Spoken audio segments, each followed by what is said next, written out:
Eat, lift, gain. What's good, guys? Maz here. And Kieran. And we are Eat, Lift, Gain. I'm going with that one. So nowadays there is a lot of money in the fitness industry, which has led to a lot of very useless pieces of gym equipment flying about. And we're here to talk about our most useless ones. correct. So I like to think that the best gym machines basically mirror real life movements to either let you sort of isolate the movement or do it in a stationary location. Unfortunately, the cross trainer does none of these things. We all know that if you've just done a bit of real cardio on a piece of real cardio equipment, like 3 minutes or so on the rowing machine, and you feel like you're already going to die, then you can go and do the easiest bout of 10 minutes of cardio of your life on the cross trainer. The cross trainer takes all of the fun bits of walking along a national hiking path with those two walking spike things that old people have and turns it into the most unreal, you would never perform movement in your life anywhere outside of the gym piece of exercisism. Let's think about this for a second. You have a bike in a gym and it looks pretty much like you're riding a bike but stationary, okay? You have a rowing machine in a gym, it looks pretty much like you're rowing but stationary. Who in the Christ runs like this? I wish you could see my legs right now, honestly. Alright, this is the cross training run. No, I can't even do it. Wait, how does it go? Do you go...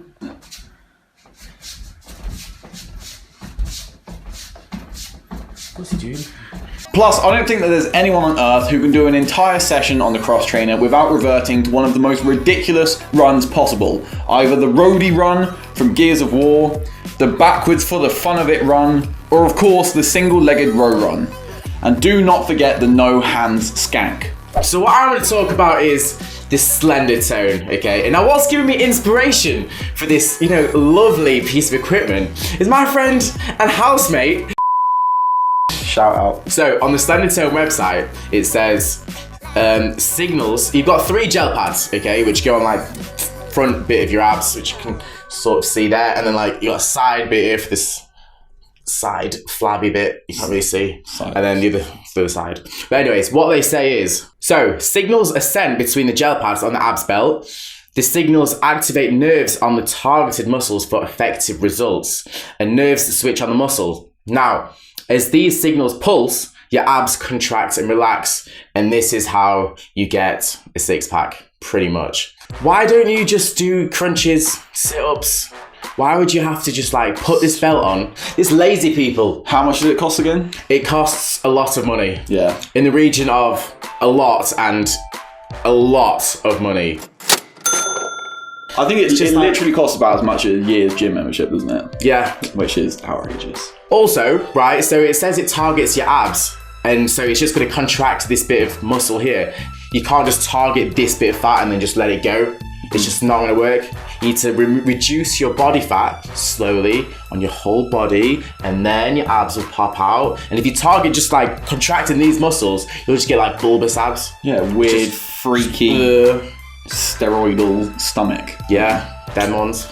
Not a fan. Not a fan at all. And so if electrical impulses don't help, then vibrating specific or whole parts of your body sure as shit isn't going to either. Yes, that is right. The next piece of equipment for me is the vibration plate. Now, if you've never had the joy of seeing one of these machines or even being able to use one, then this is kind of what they look like and kind of what they do. If constant daily whole body vibrations were really that great at building muscle or toning, then guys who stay inside their mother's basement spanking the pony every night wouldn't look like a collection or a bundle of twigs, but would instead be ripped to shreds. Also, vigorously shaking your baby wouldn't be a good way to get thrown in jail. It would instead be a heartily government-recommended infant workout regime leading to a nation of bodybuilding babies. Instead of that, we have a nationwide childhood obesity epidemic, which, if you have kept up to this point, proves that this machine is rubbish.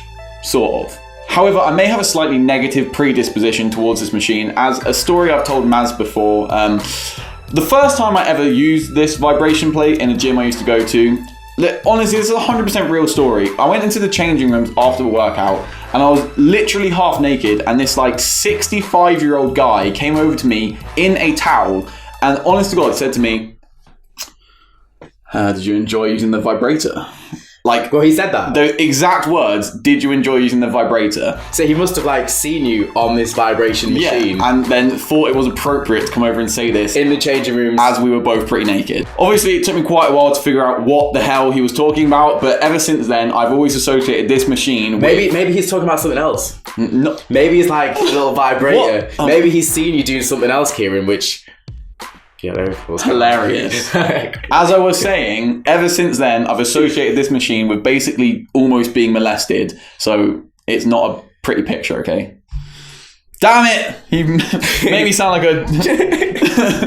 So what are you doing? Sexual deviant, how dare you? So the last piece of equipment that I want to discuss is the ab crunch machine.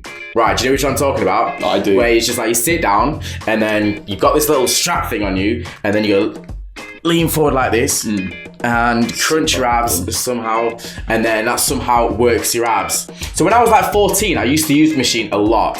I used to whack up the weight and then, you know, obviously, Of course. yeah, gym goer. So you whack up the weight, you put this thing on and you lean forward and it's supposed to contract. I don't understand how it works. Like, I used to get back problems because of it. Maybe it's because the weight was too high. Could have been something to do with Could have it, been with that, but they're like, I feel like I'm using my triceps or like my biceps just to go forward, and like all my legs and like just trying to graft it in. It's like, it's not working, I'm not doing anything. Standard 14-year-old lifting though, isn't it? Exactly. And like every time I see it at the gym now, like I think it's a waste of space. Just do some crunches, for God's sake. Just do other things which work your abs. That machine just doesn't do anything. Trust me. The message of this video.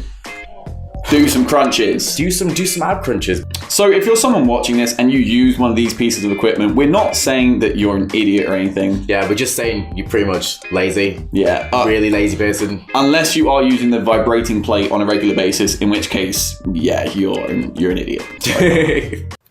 This is an upper body strengthening exercise for your chest. So we will see you next week. Goodbye. I really hope the mic caught that.